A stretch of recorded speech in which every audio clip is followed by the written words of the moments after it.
పాలేరు శాసనసభ నియోజకవర్గ పరిధిలో రాబోయే మున్సిపల్ ఎన్నికలకు సంబంధించి సన్నాహక సమావేశాన్ని ఏర్పాటు చేసి మమ్మల్ని ఆహ్వానించిన మిత్రులు, మీ అభిమాన నాయకుడు రెవెన్యూ శాఖ మంత్రివర్యులు పొంగులేటి శ్రీనివాసరెడ్డి గారు, ఈ కార్యక్రమంలో నాతో పాటు ముఖ్య అతిథులుగా విచ్చేసిన ఉప ముఖ్యమంత్రి వర్యులు బట్టి విక్రమార్క గారు, అదేవిధంగా ఖమ్మం జిల్లా ఇన్ఛార్జ్ మంత్రివర్యులు వాకిటి శ్రీహరి గారు, సాగునీటి పారుదల శాఖ మంత్రివర్యులు మరియు పౌర సరఫరాల శాఖ మంత్రివర్యులు పెద్దలు ఉత్తమ్ కుమార్ రెడ్డి గారు, అదేవిధంగా వ్యవసాయ శాఖ మంత్రివర్యులు పెద్దలు గౌరవనీయులు తుమ్మల నాగేశ్వరరావు గారు, అదేవిధంగా ఖమ్మం జిల్లా పార్లమెంట్ సభ్యులు రఘురామిరెడ్డి గారు, నాగర్ కర్నూలు పార్లమెంట్ సభ్యులు డాక్టర్ మల్లు రవి గారు, అదేవిధంగా ప్రభుత్వ ప్రత్యేక సలహాదారులు వేం నరేందర్ రెడ్డి గారు, శాసనసభ్యులు మిత్రులు రామ్దాస్ నాయక్ గారు, అదేవిధంగా శాసనసభ్యురాలు సోదరిమణి మట్టా రాగమయ్య గారు, అదేవిధంగా శాసనసభ్యులు మిత్రులు కోరం కనకయ్య గారు, శాసనసభ్యులు మిత్రులు పాయం వెంకటేశ్వర్లు గారు, అదేవిధంగా శాసనసభ్యులు మిత్రులు జారే ఆది నారాయణ గారు, అదేవిధంగా భద్రాచలం శాసనసభ్యులు తెర్లం వెంకట్రావు గారు, వివిధ కార్పొరేషన్లకు సంబంధించిన చైర్మన్లు, జిల్లా పార్టీ అధ్యక్షులు, వివిధ హోదాలలో ఉన్న పార్టీ నాయకులు, ప్రాణ సమానులైన కాంగ్రెస్ పార్టీ కార్యకర్తలందరికీ హృదయపూర్వకంగా నమస్కారాలు. మిత్రులారా, మొట్టమొదటిసారి రాజకీయ ప్రయాణం ఖమ్మం జిల్లా 2007-8 సంవత్సరంలో నేను ఈ జిల్లాకు రావడం జరిగింది. ఆనాడు మధిర శాసనసభ నియోజకవర్గం మాజీ శాసనసభ్యులు కొండబాల కోటేశ్వరరావు గారితో కలిసి మధిర శాసనసభ నియోజకవర్గంలో వివిధ గ్రామాలలో పల్లె పల్లె తెలుగుదేశం పార్టీ కార్యక్రమాలు తీసుకొని ముందుకెళ్లడం జరిగింది. ఆ రోజే మొట్టమొదటిసారి మా మిత్రులు బట్టి విక్రమార్క గారి సొంత ఊరు చూడాలి, వారి పెద్దన్న మల్లు అనంతరాములు గారు మా అభిమాన నాయకుడు, ఆ ప్రాంతంలో మా కుటుంబాలకు అత్యంత సన్నిహితుడు అని చెప్పి ఆ గ్రామాన్ని చూడాలన్న ఆసక్తితో స్నానాల లక్ష్మీపురం 2007-8 సంవత్సరంలో ఆ గ్రామానికి వెళ్ళి మల్లు అనంతరాములు గారి ఇల్లు, ఆ గ్రామాన్ని చూడడం జరిగింది. ఆ రోజు నుంచి ఈ రోజు వరకు, ఆ రోజు మొట్టమొదటిసారిగా శాసన మండలి సభ్యుడిగా ఈ ఖమ్మం ప్రాంతానికి నేను రావడం జరిగింది.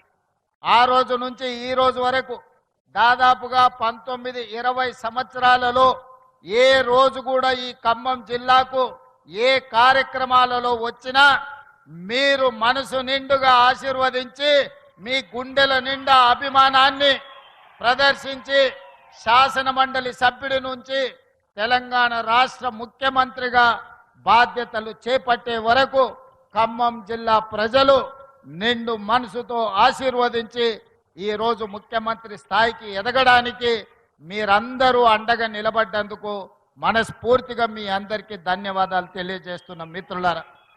అదేవిధంగా మిత్రులారా, ఈ సందర్భంగా ఇద్దరు గొప్ప వ్యక్తులను సంక్షేమ పథకాలను అమలు చేయడంలో పేదవాళ్ళ గుండెల్లో శాశ్వతంగా చిరస్థాయిగా వాళ్ళ పేర్లు నిలిచిపోయినాయి. వాళ్ళ ఇద్దరిని ఈనాడు మనం స్మరించుకోవాల్సిన అవసరం ఉన్నది. అందుకే ఈరోజు విషాదకరమైన రోజు, అన్న నందమూరి తారక రామారావు గారి వర్ధంతి. ఒక గొప్ప నాయకుడు, ఒకనాడు తెలుగు వాళ్ళంటే మదరాసీలని పిలుస్తున్న సందర్భంలో తెలుగువాడి ఆత్మ గౌరవాన్ని ప్రపంచానికే చాటి చెప్పిన గొప్ప నాయకుడు నందమూరి తారక రామారావు గారని ఈ వేదిక మీద నుంచి సగర్వంగా నేను తెలియజేస్తున్నా. అదే కాదు, ఆనాడు పేదవాడికి పట్టెడు అన్నం పెట్టాలి, పేదవాడి కడుపు నింపాలి, పేదవాడి కళ్ళల్లో ఆనందం చూడాలి అని ఆనాడు 2 రూపాయలకే కిలో బియ్యం పథకాన్ని ప్రవేశపెట్టి ప్రతి పేదవాడికి తెల్లన్నం తినే అవకాశం ఆనాడు పెద్దలు తారక రామారావు గారు అవకాశం ఇచ్చారు. ఈనాడు ఆ రోజు ఎన్టీ రామారావు గారు ప్రవేశపెట్టిన 2 రూపాయల కిలో బియ్యం పథకాన్ని ఈరోజు ఉత్తమ్ కుమార్ రెడ్డి గారు పౌర సరఫరాల శాఖ మంత్రిగా బాధ్యత చేపట్టిన తర్వాత ఈ పథకాన్ని ఇంకా వినూత్నంగా పేదలకు అందుబాటులోకి తీసుకెళ్లాలి అని దొడ్డు బియ్యం కాదు సన్న బియ్యం ఇవ్వాలి, నాణ్యమైన బియ్యం ఇవ్వడం ద్వారా ప్రతి పేదవాడి కడుపు నింపాలి అని ఈరోజు రాష్ట్రంలో 3,17,00,000 మందికి ప్రతి వ్యక్తికి 6 కిలోలు ఉచితంగా సన్న బియ్యం పథకాన్ని ప్రవేశపెట్టి ఈ రోజు ప్రతి పేదవాడిని కడుపు నింపాలి, ప్రతి పేదవాడి ఆకలి తీర్చాలి అని ఈ పథకాన్ని కొనసాగిస్తున్నాం. గత ప్రభుత్వంలో మీకు తెలుసు, రేషన్ కార్డు రావాలి అని అంటే ఉన్నోళ్ళు ఎవరన్నా చనిపోవాలి అనే పరిస్థితి ఉండే. కానీ మన ప్రభుత్వం వచ్చిన తర్వాత ప్రజా పాలనలో లక్షలాది రేషన్ కార్డులు పేదవాళ్ళకు అందించి ఆ రేషన్ కార్డులు ఇచ్చిన ప్రతి వాళ్లకు సన్న బియ్యం పేదవాళ్లకు తీసుకొచ్చి ఇచ్చి పేదవాడి కడుపు నింపే ప్రయత్నం మన ప్రభుత్వం చేస్తున్నది.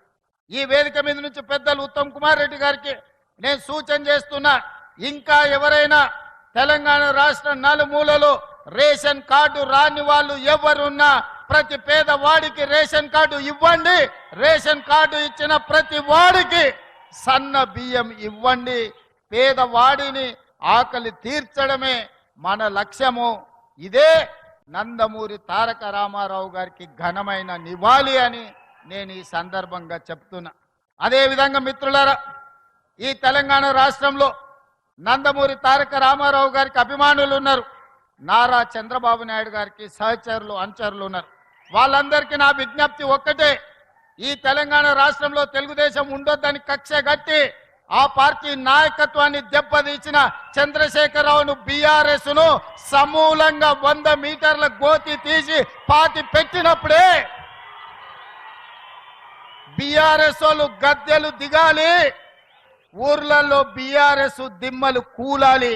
అప్పుడే నందమూరి తారక రామారావు గారికి నిజమైన నివాళులు అర్పించిన వాళ్ళం అవుతాము. ఆ విధంగా మనము ముందుకు వెళ్లాల్సిన అవసరం ఉన్నది. బీఆర్ఎస్ ను బొందబెట్టాల్సిన బాధ్యత మన అందరి మీద ఉన్నది మిత్రులారా. అదేవిధంగా రెండవ వ్యక్తి ఉచిత కరెంటును అందించిన వాడు, ప్రతి పేదవాడికి ఇందిరమ్మ ఇల్లు ఉండాలి అని 2004 సంవత్సరంలో ముఖ్యమంత్రిగా మొట్టమొదటిసారి బాధ్యత చేపట్టిన ఎల్బీ స్టేడియంలో మొదటి సంతకాన్ని రైతులకు ఉచిత కరెంటు ఇవ్వాల్సిందే. తెలంగాణ రైతాంగాన్ని ఆదుకోవాలి, కాలిపోతున్న మోటార్లు పేలిపోతున్న ట్రాన్స్ఫార్మర్లను అన్నిటిని కూడా సరిదిద్దాలి అని ఉచిత కరెంటు మీద మొట్టమొదటి సంతకం పెట్టి ఆనాడు ఉచిత కరెంటు రైతులకు ఇవ్వడమే కాకుండా దాదాపుగా 1,300 కోట్ల రూపాయల రైతుల బకాయిలను రద్దు చేయడమే కాకుండా వేలాది రైతుల మీద ఉన్న క్రిమినల్ కేసులను రద్దు చేసి మొదటి సంతకం పెట్టింది డాక్టర్ వైఎస్ రాజశేఖర్ రెడ్డి.